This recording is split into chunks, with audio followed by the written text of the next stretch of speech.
2014 में भारत अपनी सुरक्षा के लिए दुनिया पर निर्भर था। आज दुनिया भारत पर भरोसा कर रही है और यही बदलाव दिखा है भारत की डिफेंस मैन्युफैक्चरिंग में।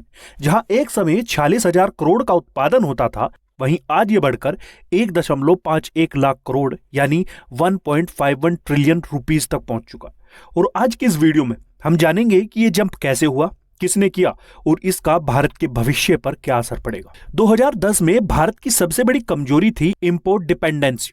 टैंक चाहिए बाहर से, फाइटर जेट चाहिए वो भी बाहर से, यहां तक कि बेसिक राइफल तक भी बाहर से ही आती थी।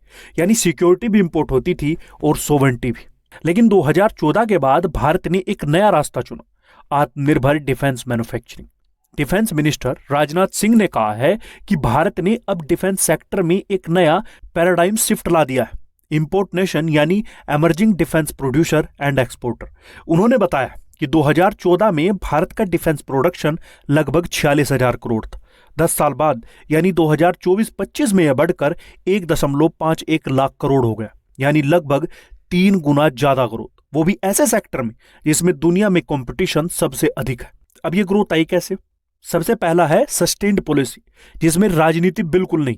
भारत ने लगातार 10 साल डिफेंस में पॉलिसी कंटिन्यूटी रखी। Import ban list, defence corridors, startups के लिए आईडेक्स, डीआरडीओ और निजी कंपनियों की joint development, make in India procurement rules, ये सारे फैक्टर्स ने मिलकर एक मजबूत इकोसिस्टम खड़ा किया। दूसरा, प्राइवेट सेक्टर में एंट्री, जो एक गेम चेंजर साबित हुआ।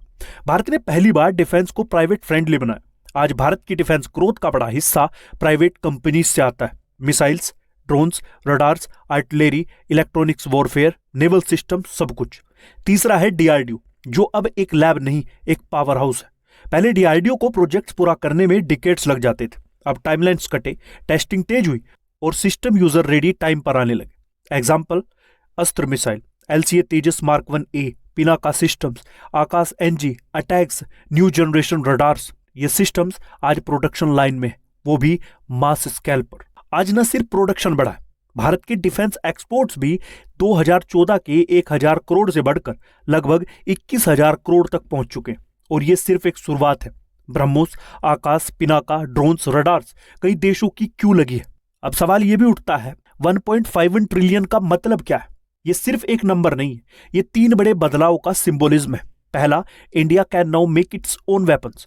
भविष्य में भारत एक्सटर्नल सप्लाई चेन्स पर कम निर्भर होगा। वॉर टाइम में सर्वाइवर इसी पर निर्भर करता है। दूसरा है, India becomes a global supplier. जितना ज्यादा प्रोडक्शन होगा उससे ज्यादा एक्सपोर्ट कॉन्ट्रैक्ट्स मिलेंगे। और तीसरा, jobs plus technology plus R&D। Defence sector में सबसे हाईटेक इनोवेशंस होती हैं, इसका रिपल इफेक्ट बाकी इंडस्ट्री तक जाता है। AI, robotics, material, space, electronics सब ग्रो करते हैं। भारत अब सिर्फ एक मार्केट नहीं, एक एमर्जिंग मैन्युफैक्चरिंग हब बन रहा है। और अगले 5 से 10 सालों में भारत के सामने 3 बड़े माइलस्टोन है। पहला, 3 ट्रिलियन डिफेंस प्रोडक्शन। दूसरा, 50,000 करोड़ डिफेंस एक्सपोर्ट्स। और तीसरा है global top 5 defence manufacturing list में एंट्री। और करंट ग्रोथ देखकर यह बिल्कुल असंभव नहीं लगता। इंडिया की डिफेंस स्टोरी अब सिर्फ बजट, वेपन्स और फैक्ट्रीज की कहानी नहीं है, ये सेल्फ रिलायंस, स्ट्रेटेजिक कॉन्फिडेंस और नेशनल कैपेबिलिटी की कहानी। 1.51 ट्रिलियन रुपीस सिर्फ एक संख्या नहीं, उसके पीछे 10 सालों की मेहनत, रिफॉर्म्स, पॉलिसीज और भारत की नई सोच छुपी है। Security can't be imported, strength must be built.